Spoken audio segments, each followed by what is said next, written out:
Bienvenidos a La Hora del Museo, el podcast del Museo Histórico Nacional. Identidad, cultura, patrimonio y más.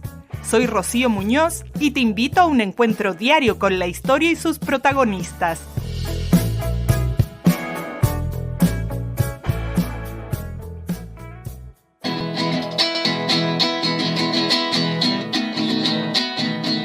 Hoy nos adentraremos en las páginas de la historia de Chile a través de la mirada única de un verdadero maestro de las historietas, Vicente Plaza. En esta ocasión nos hablará de su más reciente obra, Dos Payadores, donde revive uno de los duelos más emblemáticos del folclore chileno. Este cómic nos transporta al siglo XIX, a un enfrentamiento de contrapunto entre dos figuras icónicas, Javier de la Rosa, un caballero de la alta sociedad, y un pueblo que luchaba por su voz. Un duelo que duró días, donde las palabras se convertían en espada y como una pintura de aquellos tiempos no solo reflejaba la destreza de los participantes, sino también las tensiones sociales y culturales del final de la colonia. Pero Dos Payadores no es solo una historia sobre un duelo de payas. Es una obra que nos invita a imaginar las infancias y juventudes de los poetas, a conocer las tensiones entre la inteligencia y el privilegio y a conectar con la esencia del canto popular chileno. En este relato, en el que sus protagonistas son Carlos del Monte y José Tachá, estos personajes podrían ser tanto reales como míticos, pero en ellos se plasma el reflejo de una sociedad que luchaba por encontrar su voz en un mundo de transformación. Hoy Vicente Plaza nos contará más sobre esta obra fascinante y sobre cómo a través del cómic ha logrado revivir una historia que sigue resonando. Bienvenido Vicente, qué gusto tenerte aquí en el programa. Gracias por aceptar la invitación del Museo Histórico Nacional. Hola, muchas gracias a ustedes y a ti, Rocío. Yo soy un auditor de tu programa. Maravilloso entonces tenerte aquí. Vicente, cuéntanos, ¿cómo llegas al mundo del folclore, de la paya, de las tradiciones chilenas? ¿Qué te fue llevando a interesarte por este ámbito? Es seguramente mi niñez. A mis padres les gustaba la música folclórica en la radio, escuchaban. Mi mamá alguna vez trató de tocar guitarra, tocaba una tonada, esa yo vendo unos ojos negros, esa. Y era el tiempo, bueno, de fines del año 60, en que sí también había difusión de folclore.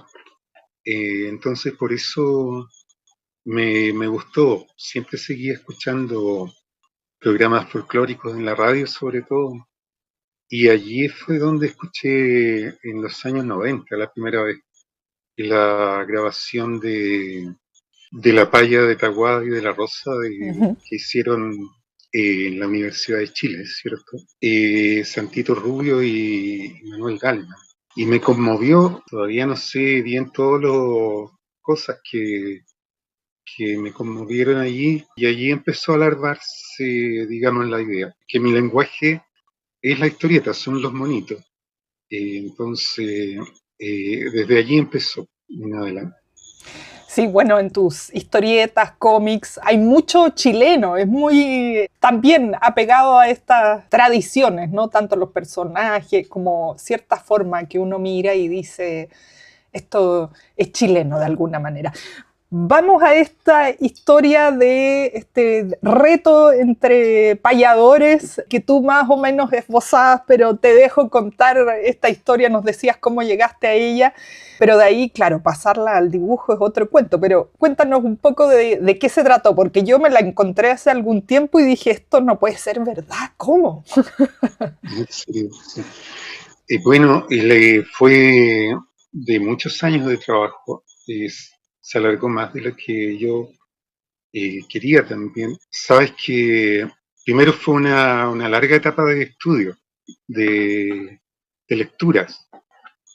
Yo propiamente no llegué a la investigación, o sea, a tratar de descubrir cosas que estuvieran por saberse, sino que llegué a la etapa de una persona familiarizada con el tema y con los temas que se desprenden de allí de la paya de Taboada y de la Rosa, y de la propia historia de esa tradición. Bueno, hay gente, hay historiadores que la han considerado como real, y otras personas que han hecho versiones literarias de ese encuentro. Yo estoy entre los que pienso que es como la Biblia, ¿sabes? Bueno, en su proporción, en que un conjunto de memoria del pueblo, sobre todo de los versos, del ingenio de los versos, fueron reuniéndose aquí y en otros países también de Latinoamérica,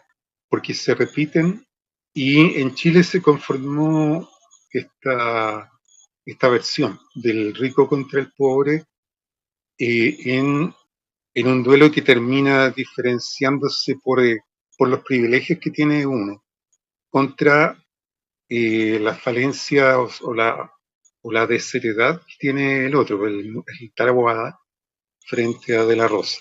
Y en ello puede ser, yo no estoy seguro, pero es como la diferencia con las otras versiones de contrapuntos latinoamericanos, que puede ganar el rico o el pobre, pero que no hacen ese hincapié, me parece, en la formación, en la educación, porque por esos medios De la Rosa vence al Taboada.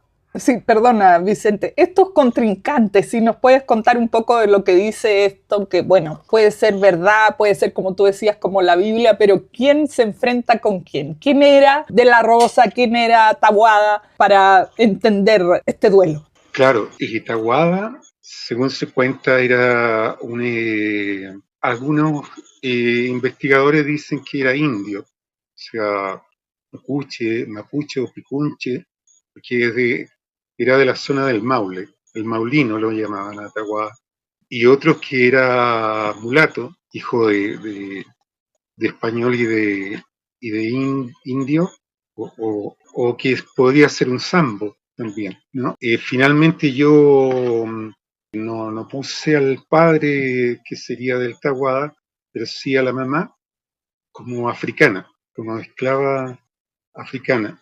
Entonces, por ejemplo, Acevedo Hernández, que es un investigador que seguramente conoce, él escribió una versión, y él dice que Tahuada, por ejemplo, él vivía de su paya, porque era un asunto muy popular en ese tiempo de 1800. Por allí está ubicado más o menos, más hacia atrás o más hacia adelante. Entonces vivía de lo que la gente le daba, y De la Rosa era, según esta misma leyenda, un hacendado muy rico de una localidad que se llama Copequén. Las razones que pueda haber para pensar que es una leyenda es que en Copequén no hay registros de alguna familia o del apellido De la Rosa. No existe, pero por alguna razón se lo ubicó allí. Pelequén está cerca de Rancagua, está como en los alrededores de Rancagua, y que era un hombre que cantaba porque quería. Hay por ejemplo, una opinión que me parece que es de Oreste Plat, o de un señor de apellido Valderrama, que dice que De la Rosa era más bien un noble, digamos, un rico venido a menos, y que se metió en el pueblo. Esa frase me gustó. Se metió en el pueblo y allí fue un gran payador, y venció a su rival más grande, que era el Tahuada, ¿no? Esas son las versiones. A Tahuada siempre se le identifica con la región del Maule, a De la Rosa con la cercanía de Santiago, y que el encuentro ocurrió, unos dicen que en Curicó, y otros dicen que en Tahuatahua, quizás es donde estaba la antigua laguna del lugar. Y Acevedo Hernández lo cuenta como un día de fiesta, en que la gente también dice: aquí está aquí está esto otro. Entonces lo asusaron, la gente quería verlo, porque era muy popular, porque era como un deporte, como competitivo, como el fútbol, que atraía a muchos. Y de allí también se recordaban los versos.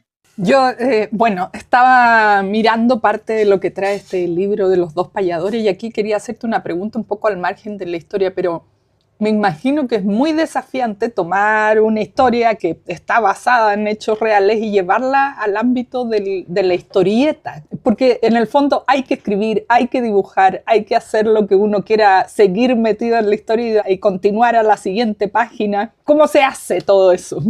Claro, la historieta es narrativa, la paya o la poesía, cualquiera que sea popular o no, generalmente cuando va acompañada con dibujos son ilustraciones fijas, digamos. Por ejemplo, un poema de Gabriela Mistral ilustrado por alguien, y el dibujo está fijo para la contemplación. En cambio, en la historieta el dibujo no está fijo, no es el fin en sí mismo un solo cuadrito, sino que tiene que unirse y crear un tiempo, como tú dices, un tiempo narrativo. Y ese era el principal problema, digamos, así como se habla de problemas de dibujo, por ejemplo, dibujar una mano, dibujar a alguien cargando un peso y que ese peso se sienta en el dibujo. Esos son problemas de ¡Wow! dibujo. Entonces, en la historieta, en este caso, era hacer entrar los versos, las payas, digamos, cuando los personajes hacen décimas o hacen refranes, hacerlo entrar en su cotidianidad, ¿cierto? No como un verso ilustrado, sino cuadrito a cuadrito, entrando en un tiempo narrativo que el lector va siguiendo naturalmente. Eso implica, en este caso, cortar los versos, porque en particular, por ejemplo, las coplas, que son de 4 versos, son más apropiadas para hacerlas entrar en los globitos de la historieta. Pero las décimas ya son más complicadas, entonces hay que dividirlas. Y ese fue mi problema y mi trabajo mayor, de que esas payas entraran como tiempo narrativo y no como ilustración, y yo hice todo lo posible por lograrlo. Antonieta, que fue la que revisó y finalizó todos los versos de la historieta, me pidió también que no cortara en lo posible los versos, o sea, la línea. Y ahí llegamos a un acuerdo, o sea, yo traté de respetarlo en todo lo posible, y cuando había que cortar, digamos, separar frases, lo hice con esta convención poética de la barra diagonal, ¿no? Para separar un verso de otro. Y no sé, pues, ojalá que haya quedado bien esa separación. Aquí también me surge la duda, ¿esas payas son las originales que supuestamente habrían sido parte de este duelo? ¿Las inventaron ustedes? ¿Cómo es esa parte de la historia? Mira, la historia no es el duelo, sino que es el antes del duelo, el que fue el propósito inicial, o sea, la idea inicial era contar la historia de la formación de ellos dos. Yo siempre consideré que, bueno, en el ámbito de los estudiosos del folclore o del público del folclore, que tiende un poco más hacia el taguada, ¿no? Y la figura del taguada es como indiscutible. En cambio, se discute más o está un poco más en duda la de la Rosa, en el sentido de que no que fuera un mal payador, sino que hizo alguna trampa, ¿no? Pese a esa trampa, digamos, en los versos originales, que los primeros publicados de La Paya que hizo Nicasio García, se ve que era un talentoso, que los dos eran talentosos. Yo me preguntaba eso, de la Rosa tiene que haber sido un tipo que le gustaba la décima, la paya, los brindis, qué sé yo, todo eso, la cultura popular. No era un advenedizo y tenía talento. Entonces, la historia es de la infancia y de la juventud de los dos. Y eso es imaginación, porque no de eso no se sabe nada, de cómo habrán podido ser. Solamente se puede deducir un poco según los estudios históricos de todo eso que uno tiene que estudiar, de cómo era la vida de ambos grupos o de la estratificación social en la colonia, que fue el tiempo que yo escogí. Los finales de la colonia, la historia es del niño José con su mamá. Su mamá es negrita y es buena para los refranes. Ella es cantora, cantora a su medida. Y hay en los otros campesinos donde ellos viven, en la hacienda donde ellos trabajan, otros viejos que también, que payan y hacen versos. Y hay maestros, de ellos se aprende José, de su mamá primero y de los demás, de los viejitos. En la historia, en la ficción mía, se llama Ferrada y el otro se llama El Viejo Santo, que es por un homenaje a Santo Rubio.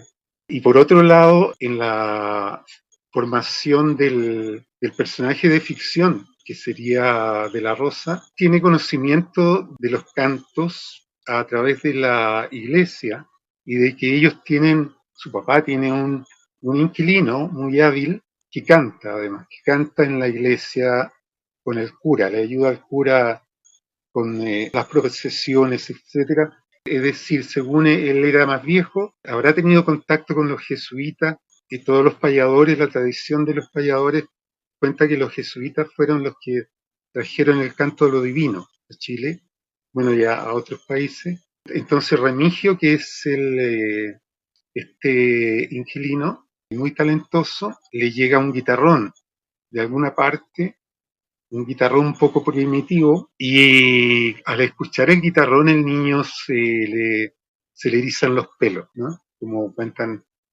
contamos mucho, y quiere tocar, qué sé yo, y le pide al papá después que le compre un guitarrón, o que que le mande a hacer a Remigio uno, para él porque él quiere cantar, y el papá no quiere. Y entonces, de ahí viene su nacimiento de su vocación. Entonces la recibe de su ambiente, a diferencia, en este caso eso no es tan relevante, pero el José Tachá, que representa Altaguá, lo recibe de su mamá primeramente. Y después, como joven bien, va a la Universidad de San Felipe, acá en Santiago, y estando acá, él va a a las chinganas de la chimba. Y allí también escucha a los payadores, un par de encuentros ahí de personajes que se desafían, y él está atrás ahí aprendiendo y no queriendo entrar al ruedo. Y cuando entra ya, lo entra a su manera, ¿no? Así como con cancha tibilado. Eso es lo que yo hice. Y entonces queda en pendiente lo que sería el duelo en sí, salvo como un adelanto del duelo que hicimos y lo dejamos allí, en que es como le puse el mapa del contrapunto, que es como el mapa conceptual, por decir así, en que cuáles son las ideas de la Rosa, ya no solamente el de la colonia o el de 1800, sino cualquier de la Rosa de cualquier tiempo, y su desdén por el Tahuada, porque el contrapunto de ambos lo que tiene mucho es expresar de una manera muy sabia el desdén de la clase alta por los pobres y los trabajadores, ¿no? Ese es el tema de estos versos. Vuelvo a preguntarme, ¿no? Y te pregunto a ti, porque hoy día uno lo piensa así como cosas más, hasta con humor, no sé, cosas más sin tanto peso social como lo que tú nos cuentas. No sé si para la época sí tenía todo esto que tú pusiste en la historia.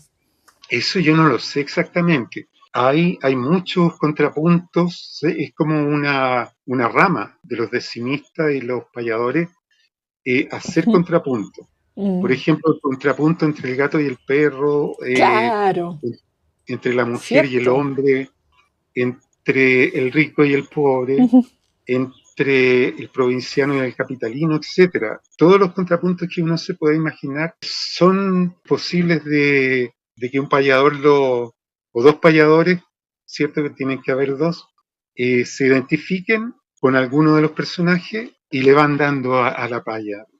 Cuando, por ejemplo, por decir algo, el carabinero con el estudiante. Y entonces hay muchas payas divertidas de entre rico y pobre. Está, por ejemplo, Pedro Urdemales, engañando al diablo, o ganándole al, ¿cómo se llama? Al corregidor, señor. Hay una paya así. Hay muchas payas en que gana el pobre, por ingenio, por malicia, se la gana al otro, ¿cierto? Pero la paya del Tahuade de la Rosa, que tiene varias versiones. La primera es la que publicó Nicasio García, que tiene que haber sido así como en el 1880, entre 1000 y 1900, según lo que cuenta Micaela Navarrete en el libro que le dedicó Nicasio García, la biografía que ella pudo recopilar. Él vivió en esa época, era muy respetado, y él mismo dice que el pliego que publicó lo publica recogiendo la tradición, o sea, esos versos que circulaban, agregando cosas de su parte también. Eso lo dice llanamente, o sea, honestamente, que hay cosas que él puso. Después han habido otras versiones en que se cambian versos, por ejemplo, unos versos que estaban, que Nicasio los puso para De la Rosa, en otra versión, por ejemplo, la del disco de la Universidad de Chile, aparecen cambiados. Y en otras versiones, como la de Acevedo Hernández, de Floridor Pérez, discúlpame que yo no es para florear que yo haya leído, sino que es porque ellos lo saben, no porque yo lo haya averiguado. Eso es lo que quiero decir al citarlo. Floridor Pérez agrega otros versos que refuerzan mucho, por ejemplo, esa diferencia. Para Floridor Pérez, por ejemplo, le hace preguntas acerca del Ganges, de la India. Dime, ¿qué es lo que cuál es el río que recorre la India? No sé cómo. Y entonces el Tahuá le responde, mire usted, no, yo no recuerdo así la rima, no me venga a embromar con cosas que yo no he visto, pregunte cosas de acá y no se dé tanto pisto, o sea, no se dé tanta ínfula. Eso es de Floridor Pérez, pero en todo permanece la cosa seria, ese desafío como a muerte, en el que, según la leyenda, también terminó con la muerte de Tahuada. Por supuesto no está verificado, pero sabes que hace una semana una amiga, Nancy, nos avisó que en la televisión estaban pasando un programa sobre Tahuada y de la Rosa en Tahuatahua. Fueron a averiguar para allá los periodistas y las cosas entre lo que se decía y lo que no se decía, es que allí habría habido una fuerte razón para que se diera un encuentro así, entre un moreno, digamos, un mulato, porque esa era la antigua laguna de Tahuatahua, era un lugar de refugio de los rechazados de la sociedad. Eso decía la gente del Museo de Tahuatahua, que tienen un museo patrimonial muy bonito ahí. Y entonces el patrón de esas tierras, que sería cierto el de la Rosa, pero que se llamaba en realidad Errázuriz, quería secar esas tierras. El fin que dice, por ejemplo, un estudioso, César Guapaya, era para aumentar sus tierras de cultivo. Quería secar la laguna para convertirla en tierras de cultivo. Al final, en la tele, ellos decían que lo que quedó fue una sequía, y hay una sequía. Y eso tiene que ser o sea, es un hecho que se desprende como hecho histórico no documentado, de que este señor Errázuriz tiene que haber echado a los refugiados, a los rechazados de la sociedad. O sea, los negros, los indios, los rebeldes, los enfermos, todos los que no tenían lugar donde vivir. Y al echarlos, entonces tiene que haberse producido un resentimiento de parte de los expulsados, naturalmente. Y entonces sí daría como base, como para que quizá allí en Tahuatahua hubiera habido un contrapunto en versos Claro. entre el campeón de uno con el famoso Don Errázuriz. Con el latifundista. Vicente, bueno, este tema pareciera, sea en el siglo XIX o sea hoy en día, pareciera ser siempre un eje central en tu trabajo. Yo estaba mirando tu blog, por ejemplo, hoy día también bien enfocado en los conflictos internacionales. Quería preguntarte por eso, ¿qué está llamando la atención hoy día para que lo dibujes, lo lleves a tu lenguaje de lo que nos está ocurriendo? O sea, se podría ejemplificar con Taguadas y de las Rosas, ¿no? Porque la diferencia no es, o la oposición no es solamente de rico y pobre, sino que de educado y de analfabeto, etcétera, poderoso, como lo que ocurre con Palestina, ¿no? Que no es que sean gente absolutamente indefensa, pero ante el rival que tienen, naturalmente es muy complicado eso, entonces se forma esa, esa disparidad muy evidente para todos. Es sensible para mí esa injusticia, ¿no? De la estratificación social tan fuerte que todavía sigue operando. Por ejemplo, el dominio de los medios que tiene un sector del mundo sobre otro, ¿cierto? Para llegar por lo menos a las tierras de acá de América donde nosotros vivimos, más o menos hay una voz nomás homogénea y las otras voces no se escuchan mucho o hay que ser pinganilla, hay que ser busquilla para encontrarla. Entonces la diferencia se produce en el sentido de que ¿de dónde eres tú? ¿Tú eres un taguada o te gusta de la rosa o eres de la rosa? Por eso hago chiste o no chiste o dibujo sobre la guerra en Medio Oriente que están ocurriendo ahora. Me queda mucho pensando porque yo consideraba hasta esta conversación ahora contigo la paya desde una perspectiva bastante más de entretenimiento, más inocente, y no le había dado el peso que realmente tiene, todo este trasfondo que hoy día nos has contado a propósito de este duelo entre dos payadores. Estoy pensando a veces hoy día se organizan hasta en el trabajo, en la oficina, hagamos un concurso de paya, pero con cosas a veces menores, ¿no? Y realmente se puede rastrear una historia social a través de las antiguas payas en nuestro país. Sí, los payadores, como han tendido en la historia, en la leyenda del Tahuada, era un tiempo competitivo, eran peleas como los bandidos. Hay una semejanza, o sea, no los bandidos, los ladrones, sino que los bandidos así de fama también se buscaban entre ellos para desafiarse. En esos tiempos antiguos, ¿no? Los payadores también se buscaban para desafiarse.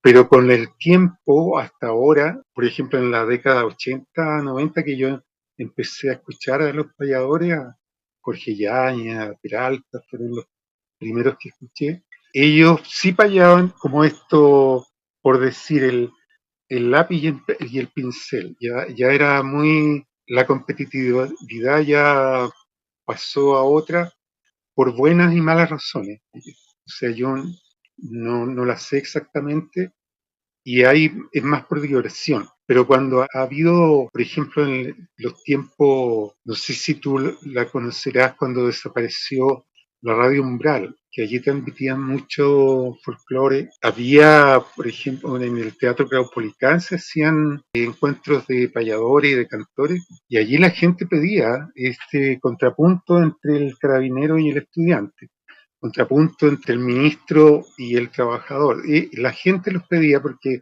los payadores le piden temas a la gente y la gente le responde con un octosílabo o con la proposición de estos dos. Con las protestas estudiantiles también pasó lo mismo. Y hay muchos payadores, o sea, yo diría la mayoría, que en su Instagram o en sus presentaciones ellos sí hacen versos por belleza, por diversión y por contingencia política. Ellos lo hacen, no es así como raro. Hay todo un mundo que yo desconocía de la paya y bueno, me parece fascinante que se siga utilizando como una manera de expresión, una herramienta de expresión con estos contrapuntos que tú nos has contado hoy. Vicente Bicho, nos queda poquísimo tiempo, apenas un par de minutos, pero quería saber en qué estás hoy. ¿Estás creando algún nuevo personaje? ¿En qué está pasando ahí? Bueno, tengo varios proyectos en los que estoy trabajando. Yo soy un poco lento, no tengo mucha rapidez, así que vamos lento, pero como la tortuguita, que son también de otros temas, pero como tú decías, o sea, a mí me honra un poco que me digas eso, que mis historias son chilenas. Sí, a mí me gusta mucho y no lo puedo evitar también. Estoy avanzando en una historia autobiográfica acerca de una etapa que yo nací entre la secta evangélica que se llama Los Testigos de Jehová. Tengo recuerdos de allí, me retiré, me costó mucho salirme de allí. Bueno, yo no los recuerdo con odio, digamos, ni con ira. Con ira sí, con odio no. Pero yo cuento allí historias que me ocurrieron con mis hermanos, con otras personas, en que también aparece siempre. Yo creo que uno es como preguntarse si el de la Rosa y el Taboada funciona hoy día, si la cultura chilena sigue siendo en ese sentido válido este contrapunto, y yo creo que sí. Hago unos recuerdos del tiempo de los años 80, era muy pobre, o sea, no muy demasiado pobre, nunca pasamos hambre, pero sí, por ejemplo, mi hermano mayor quedó sin trabajo y tuvo que abandonar inmediatamente la casa que arrendaba. Y yo le ayudé a mudarnos y él tenía un carrito con rodamiento, así un carrito de madera con una palanca para llevarlo. Y en ese carrito de madera él colocó los muebles, la mesa, los refrigeradores, todo. Y hicimos un par de viajes con todo eso y yo tenía que ir cuidando que la carga no se cayera. Lo que él me decía es que esas penalidades que estábamos sufriendo era el signo del fin de los tiempos, etcétera. Yo cuento ese tipo de historias de autoengaño, submundos, y de que también lo que no tengo hecho, pero quiero hacer es las dificultades que tuve yo después para integrarme al mundo normal, digamos, al mundo laico normal. Fue también peleagudo porque la gente tendía a reírse de eso, ¿no? Y también está como dibujos que de repente yo siento la obligación moral de hacerlo. Por ejemplo, yo tengo un personaje que se llama el Gato Vicente, y el Gato Vicente tiene un episodio como boxeador, y allí pelea contra BlackRock, contra Monsanto, contra un rival invencible, ¿no? Y entonces el rival le dice, no, eres tú el culpable, digamos, el único responsable de tus problemas eres tú. Y el gato trata de defenderse, pero siempre le pegan, le pegan, le dan duro. Ay, bueno, sí, yo estaba mirando al Gato Vicente ahí también, como decían, buscándote en Google, en el mundo, para saber en qué estabas este último tiempo. ¿Eh? Muy recomendado por toda la crítica social que tiene. Bueno, hoy día han desaparecido los diarios de papel, pero siguen existiendo dibujantes como tú que nos llevan a conectarnos con ese aspecto que nos hace falta. Hoy día además estamos saturados de memes y a veces hace falta un poco más de reflexión. Vicente, te quiero agradecer mucho por esta conversación. Ya se nos terminó el tiempo, lamentablemente, pero he disfrutado mucho hablando contigo hoy. Para mí un gusto también. Yo paso el aviso de que el libro Los dos payadores tiene una versión color, es un poco cara porque son muy pocos ejemplares, y que me pueden contactar a mí, a el Instagram Bicho Plaza, o el Facebook Vicente Plaza, y hay una versión blanco y negro que es más económica, que también pueden contactarme a mí o pueden ubicarla por la editorial RIL, cualquiera de las dos maneras. Eso, y muchas gracias por la entrevista, Rocío. Esto fue La Hora del Museo, un encuentro cotidiano con nuestra historia, el podcast del Museo Histórico Nacional.